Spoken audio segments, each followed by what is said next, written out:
ሰላም ሰላም የሀገሬ ልጆች፣ ሰሞኑን ያው እንደምታውቁት በደብረ ብርሃንና በትግራይ ብዙ የተራቡ ሰዎችን ስናይ በጣም አዛዝኖናል።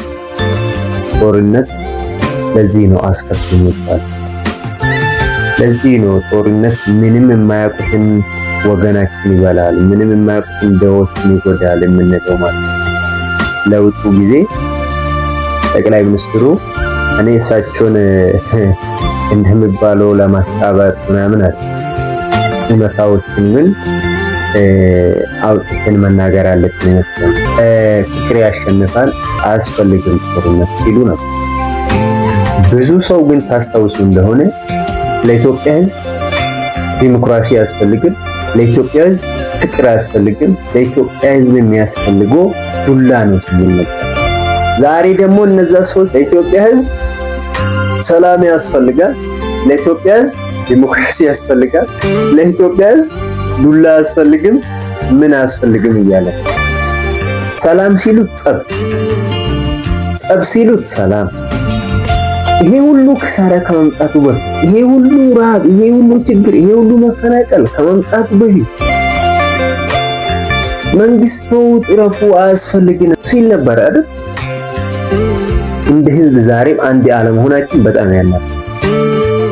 ማል ለሀገር እንደሚጠቅም ማል ሀገርን እንደሚጎዳ ለይተን አለማወቃችን እስከዛሬም ያለ።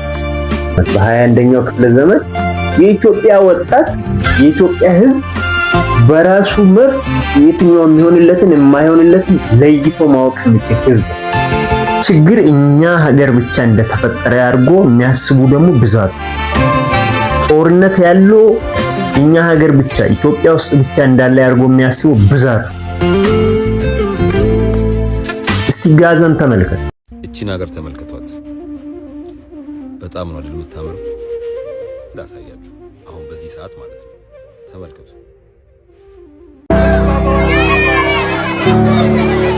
ለፖለቲከኞች ያለኝ መልእክት እንኳን ደስ አላችሁ። መንግስትን ህዝብ ላይ፣ ህዝብን መንግስት ላይ አስነሳችሁ፣ ህዝባችሁን አሳልፋችሁ ለዚህ ስለዳረጋችሁ እንኳን ደስ አላችሁ ማለት ነው። ሳይማር ያስተማራችሁ፣ ሳያውቁ እናንተን ያሳወቃችሁን ህዝብ እናንተ ማካቶ እየጠጣችሁ ሬንጅ ሮቨር እየነዳችሁ በባዶ እግር አርሶ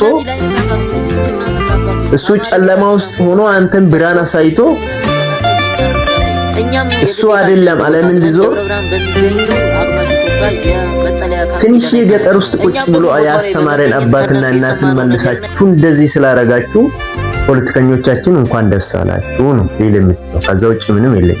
ኦሮሞ ያለ አማራ፣ አማራ ያለ ኦሮሞ፣ ትግሬ ያለ አማራ፣ አማራ ያለ ትግሬ፣ ኢትዮጵያም ያለ ህዝቦቿ ሀገር ልትሆን ትችላል። ውሸት ነው።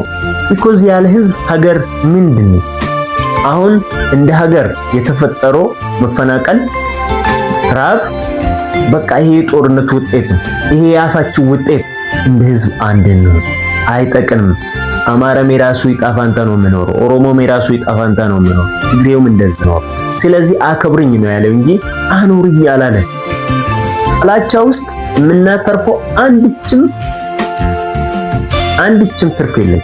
ትላንትና የነበሩ መንግስታት እንደዚህ ጣት ቆርጧል፣ እንደዚህ እጅ ቆርጧል። ምን እነሱ በዛ ዘመን እኮ ያን ካረጉ የዚህ ዘመን ስንት ነገር አድርጓል አይደለ እንዴ? የዚህ ዘመን ትውልድ።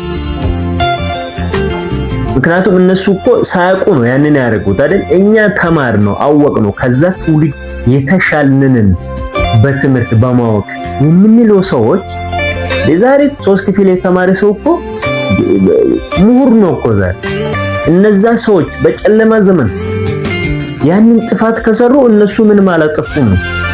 ምክንያቱም በእኛ እኮ አንደኛ ክፍለ ዘመን ላይ የደረስነው ሰዎች ከዛ ይባስ ነው ጥፋት እያጠፋን ነው አይደል? በዚህ ዘመን እጅ እየቆረጥን አይደል? በዚህ ዘመን የራሱን ወንድም አንገቱን እየቆረጠ ነው አይደል?